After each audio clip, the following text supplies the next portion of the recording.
Hi guys, welcome back to the Forgetful Scholar, and this week we're going to chat about books, two books. So I have a contemporary fantasy, romantasy, mythological romance, contemporary mythological romance, and then we have, oh boy, a paranormal romance, boy love, gay romance, urban fantasy, romantasy. Obviously, we're getting two books this week that kind of are hard to just generalize, right? So the first book I'm going to talk about, and I'm not going to get too many spoilers because it just came out in this year, 2024.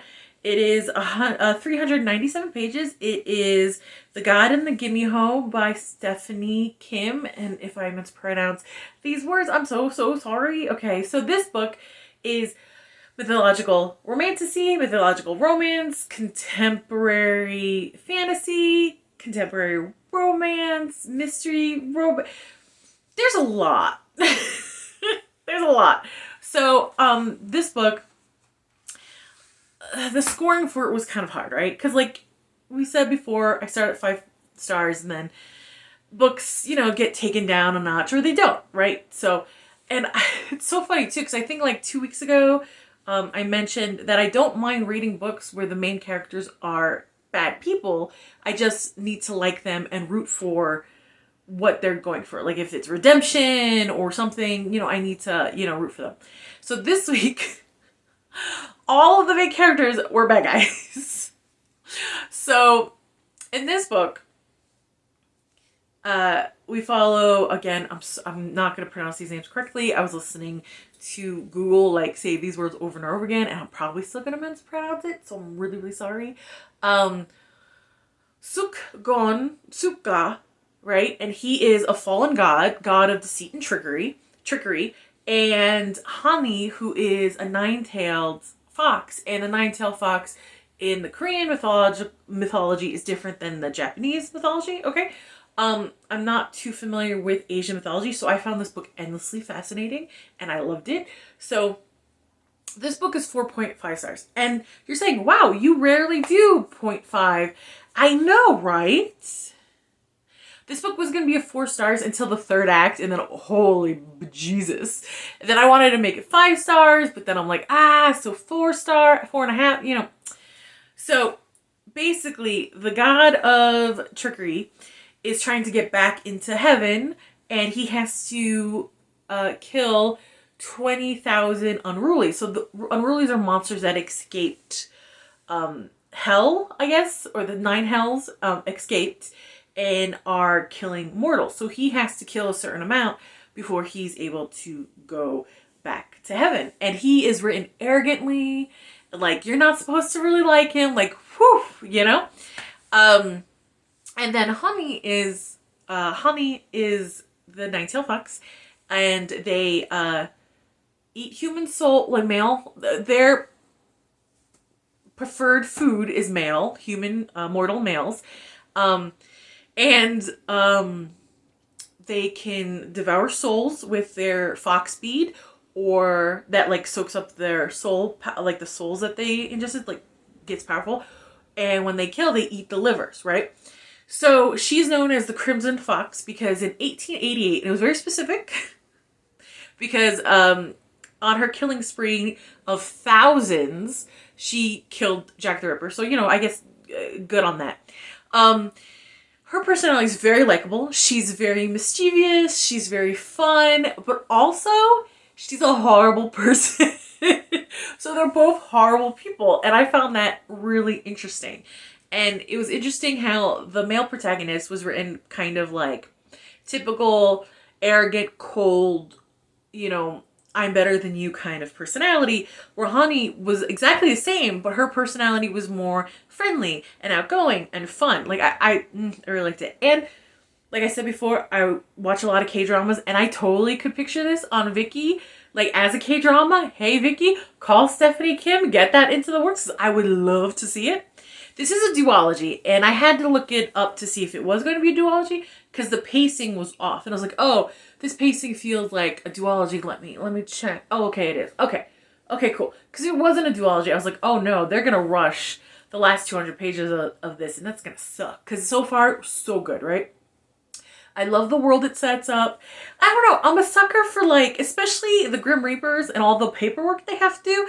I don't know why I like the supernatural and just office work combined. I don't know why that's a weird sweet spot for me, but here we are. She's working at a coffee shop and she hates coffee, which is like, what? Anyway, now he's, tracking down unrulies and things like that to get back into heaven. He's not very likable. They've had interactions in the past where she hates him because he's so arrogant. Because Honey, even though I liked her, she is not self-aware. She's not. She calls him vain and arrogant, and she's just as bad. Like, she's just as bad. And I thought that was really clever of the author, you know what I mean? Because I'm kind of, when like, the main character, one of the main love interests is really, really bad, and they fall in love with a really naive, innocent person, and then they change for that person. Sure, that's a trope. It's happened. It's great. Whatever. People like it. Sure. If it's done well, any trope done well, it's great, right? But I really like that they were both kind of the same person. They just expressed it a little differently, and they really had a lot in common. So I was like, oh, okay, I kind of like this. I'm kind of rooting for them, So we're with these two selfish people finding the ability to be selfless because they fall in love. And I thought that was really sweet. And they're falling in love during a middle of like a huge investigation that could end the world. And I'm not going to give too much away, but that was really fun. The red herring was very well placed to the point I was like, oh, maybe it's not a red herring. I love that. And the actual bad guy, I was like, what? And then thinking back on the clues, I was like, oh, okay, the clues were there, but subtle. So I really enjoyed that. So that was really good. I really liked, for some reason, one of my favorite parts was that the supernatural world has, a gossip, a gossip rag called Godly Gossip. And it's always talking about, the fallen god and his brother and like, I don't know, and the paparazzi follow him. I don't know why I found that very entertaining. And there was like little moments of humor in this that I'm used to seeing in, again, K-dramas. A little bit of humor sprinkled in some parts that I really enjoyed. So, Honey, it hasn't killed since 1888, right? And it's not because she found it wrong or that she felt guilty, because she doesn't, because people are food to her. She was just full. So when she ends up she killed 2 people. And that's when, like, the investigation to find her kicks off. And to be fair, she killed 2 college students, and it was completely self-defense. Like, I mean, maybe taking their livers out, not so much, but killing them was self-defense, right? So that kind of starts off. And she is so arrogant that she's like, oh, I'll insert myself into the investigation, and I'll out-con the god of cons. Like, I could do this. And I was like, girl, no self-awareness. None. And I really think that they disliked each other in the beginning because they were too similar. You know what I mean? So she becomes his assistant to track down like this big bad that they have to fight, but also herself. I was like, girl, this is not going to end well. This is ridiculous. He's the god of deceit and lies. And you think you're going to, but that's how that's like pieces of how, Honey's basically as arrogant as he is, because she thinks she's so good and so smart and so amazing. She could out-trick the god of tricks. You know what I'm saying? Like, I'm like, girl. So up until page 370, it was 4 stars. And then 370 happened and onward. And I was like, oh man, am I going to give this 5 stars? Because let me tell you, I need the second book now. Let me tell you, like, there's been some books in the past that got my eyes a little watery, got me a little emotional, even though I'm dead inside. But actually, like, this book actually brought me to tears. Page 370 actually made me, like, actual tears falling down my face. And if you know me in real life, you'll be like, what the hell? Because it takes me a lot to get to a place where I cry in real life. Like, there has to be a lot going on for me to get to that place. Media, even more so. Because always in the back of my head, like, this ain't real. You know what I mean? Like, tears. And let me tell you, I am not a pretty crier. So that was, I was like, what the hell happening? So, put that there. This book was so good. At 370, I was crying until the end of the book. And I was like, no, I need more. I need to know. I need the second book now. Now, if the book is a standalone, the ending is kind of bittersweet, but it kind of leaves it open for a really good ending. And like, the ending was perfect. Let me get this out of the way. The ending of this book was perfect. There was nowhere else to go. It was like so beautiful. Again, tears. Okay, tears. Oh my gosh, it was so good. And I really enjoyed that, because this book is English, but it has to do with Korean mythology. And I liked that the name of creatures were in Korean on the page. And I really thought the author did a great job of like explaining what those creatures were. Were like a paragraph or so later on, once they introduced them, in a very organic way. It didn't feel like I was being lectured. It was great. And I love this urban fantasy setting where this coffee shop is filled with Grim Reapers and all this kind of thing. Like, I really, really enjoyed it. I really, really, really, really, really enjoyed it.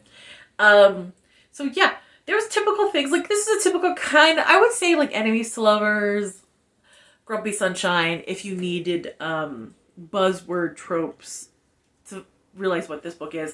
But it's so much more than that.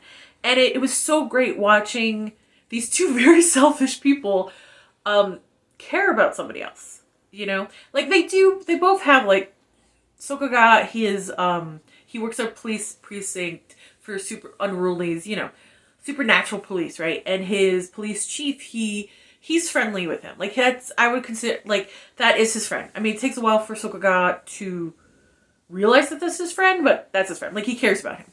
And Honey has another baby nine-tailed fox that she works with in a coffee shop that she cares about, and I would consider, like, Somi. And I would consider, like, they're friends too. So they both had friends, but in Honey's point of view, like, you see her, and she mentions it once or twice, that even though she cares about Somi, she would 100% throw Somi under the bus to save her own life. You know what I mean? Like, that's, like, she's likable, but she's really not a good person. Really not a good person. And Soka's he doesn't do bad things, but he's so arrogant and unlikable, you kind of put them on the same level. Even though, thinking about it, I think Sophie might be a little worse, just because, like, she didn't stop killing because she thought it was bad. It's just she was full. So, like, if she gets hungry again, she'll probably do it again. At least until, like, the third act of this book, that you kind of get that impression. Or maybe even the half of the book. I would say to the half of the book, that's when she starts changing, So, like, it was so good, guys. Like, if you haven't read it, read it. It was so good. So that, 4.5 stars. I can't wait till the second one comes out. I'm going to devour it when it does. Tears! Honestly. Okay. The second book I want to talk about is, I forget what it's called. Hold on. Hex Spells, Babylon Boy Book 2 by T.A. Moore. So this is gay romance, urban fantasy, contemporary fantasy, romantasy, paranormal. Okay, so I read the first book of Babylon Boys a while ago. I give this book 4 stars just because the author didn't have, like, a summary of what happened in the first book. Some clues were sprinkled out during this book, but I honestly didn't remember a lot from the first book, so I was like, ooh, wait, what? Do I have to reread the first book to get this? So I think that's the only thing, only reason this isn't 5 stars for me. So, and usually I don't like, romance, triangles. I don't really like that at all. I find it kind of makes the story feel more immature. This one surprised me. And I'm always open to, like, those tropes I don't particularly like, an author doing well and surprising me. Because basically the love triangle is between, because, like, I'm all over the place. Jonah is our main guy, right? And he's also not a great person, but I'll get to that. And there is Shiloh on one side, who is part of a magical biker gang. Also not a good person. But, Jonah can't get his mind off of him. And then Luke, who is probably the only good person in this book, and he is a normal, he doesn't have magical powers or anything, but Jonah saved him in the first book. So he was being haunted by a hag. I think because his husband killed himself. I'm not sure. I don't remember. There's a throwaway line, and I was like, wait, is that about Luke? Because he wasn't addressing Luke, and Luke wasn't, even in his internal POV, he wasn't addressing Luke, so I wasn't sure if that's what it was. I think so. They met in AA because Jonah is a hex addict. That's how we were introduced in the first book. And he's trying not to do magic. It's not going well, but there's no, like, hex anonymous, so he goes to AA, and that's where he met Luke. So he's in a relationship with Luke, and it's not doing very well in this book. You know, Luke is kind of ghosting him because Luke doesn't want to be in this world, right? And for everything that Jonah doesn't want to be in this world, he is this world, right? So he is. And he, again, not a great person, but I'm rooting for him, right? So I don't remember in the first book if they explained why Jonah offed his brother. I really don't remember if they explained it. So, again, I really wish there was a little bit of recap, a little bit more than throwaway lines, just so there could be like, oh yeah, I remember that, because, you know, and I don't want to have to reread the first book to get the, you know. And this book was really enjoyable on its own. Let me tell you, the mystery, great. The clues on what exactly is going on sprinkled out throughout the whole book. Really enjoyed that, right? But, so, and like, Luke doesn't know who he is, and Shiloh doesn't know who he is, right? Shiloh obviously hits on him, and Jonah's like, no, I'm not gonna date a bad guy again. I can't, because I'll fall back into that world, and he's adamant of not going back into that world. But Jonah is from a long line of very powerful hex workers, like hex magic wielders, and like his family's like known. So I guess they're pretty famous and pretty scary.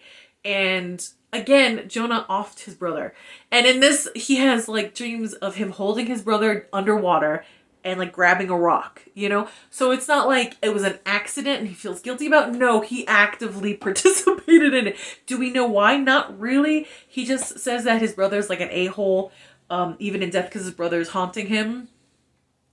You know, he's not a great person, but we're rooting for him. Like, I'm rooting for him. In this, it's pretty obviously he's going to end up with Shiloh. In fact, I kind of hope he does.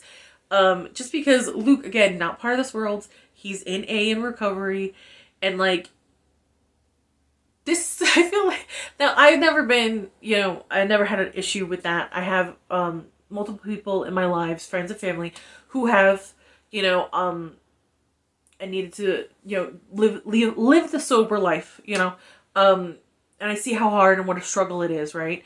And Luke's, response to something that stresses him out is to ignore it, isn't going to do well in his long-term recovery if he was a real person, right? I know he's not, he's in the book, but if he's a real person, right?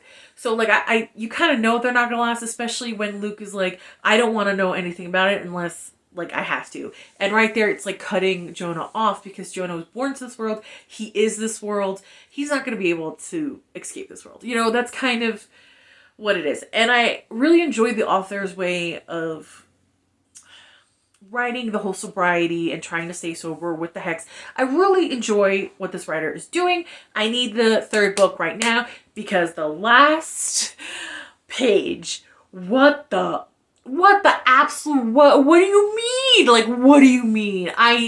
Where's book 3? I need it right now. Are you kidding me? But given how Jonah is, he's probably not going to address the bombshell of the last page till he absolutely has to, in the absolute worst moment that's going to make everything absolutely blow up in his face, you know? That's just what's going to happen, you know? But yes, it was really good. You know, there were parts where I really wanted Jonah to let loose and be like the scary guy that he is, but I understand what the author's trying to do.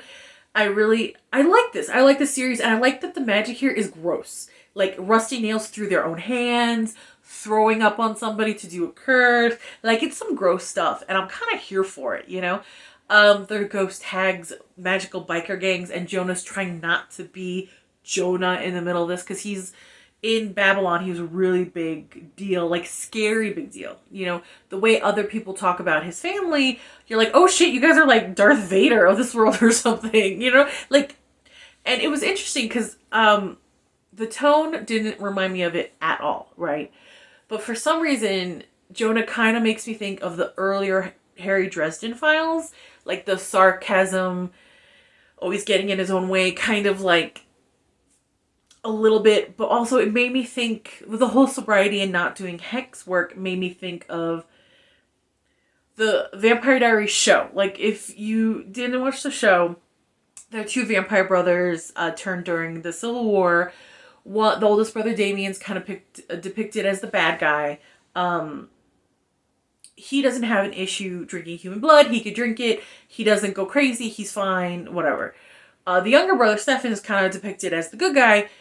He doesn't drink human blood because when he does, he kind of loses his shit and like drinks an entire village full of people. And that kind of vampire is called like a ripper, because they drink the blood so much in the neck of the person they rip their head off. Like, it's not healthy. It's not good, right?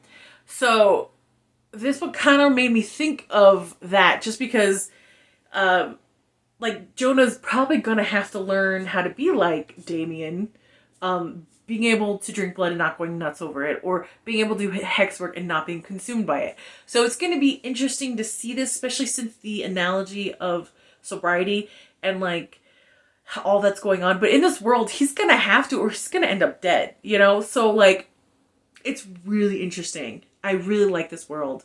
And normally I'm not about love triangles. You guys know this. I don't have patience for them. I find them very like immature, but this one is intriguing because obviously he started dating Luke to kind of, because he's the safe option and he really wants to be Frank. And that's what Luke thinks his name is. Shiloh doesn't know who the hell he is either. He's keeping his name very close to his chest because, again, his family, very famous, right? Very powerful, very sought after in this world. Celebrities, almost, right? So he wants to be Frank. He wants to be a normal person. But then there's this part of him, of who he is like, you're never going to be. I'm always going to be a part of you. Like, it's really interesting. I would definitely give it a try. I know this is an independent author, but like, it's so good. And sometimes I find the independent authors are so much more intriguing with the stories that they're weaving than traditionally published. Because sometimes I feel like traditionally published authors are kind of pigeonholed to a certain genre, going a certain way. It has to be a certain formal like formula, or it's not going to work. And the publishing company is making you do this. That's it. But like indies, they seem to obviously have more freedom and to kind of pick and choose whatever they want to do. So T.A. Moore is definitely someone, well, the Babylon Boys, I really, really like. A lot of their books I like, but this one really got me. And you guys know, I hate love triangles, but this one, I'm intrigued. And actually, I'm kind of rooting for Shiloh. Like, he's a bad guy, but like, so's Jonah. And like, Shiloh's not a bad guy, like in the dark romance, like, oh, he only kills bad guys. No, he's the enforcer to a very vicious gang. And if his adopted dad, who's the head of the gang, Levi, tells him to kill Jonah, he's going to kill Jonah. You know what I mean? So like this, he's a bad guy. Jonah's a bad guy trying to be a good guy, and every once in a while you see he feels guilty for his brother, but it comes in and out. Like, it's not a constant thing. So I really want to know what the story is there. And the fact that I don't remember it, I don't think it's in the first book. Because something like that, I would remember, right? I hope so. Who knows? My brain is turned to mush. So like both books, great this week. Both books, main characters, bad guys. And not like the, oh shucks, I only kill the bad guys. No.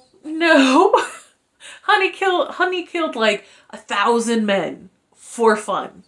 And like Jonah killed his own brother. You know what I mean? Like, there was no mistaking that. So interesting. But I had fun on their journeys. I like them. I hope they get what they want. You know what I mean? So there we go. I don't want to, but it's time for me to get back to the real world. Like, comment, and subscribe, and I'll see you later. Bye.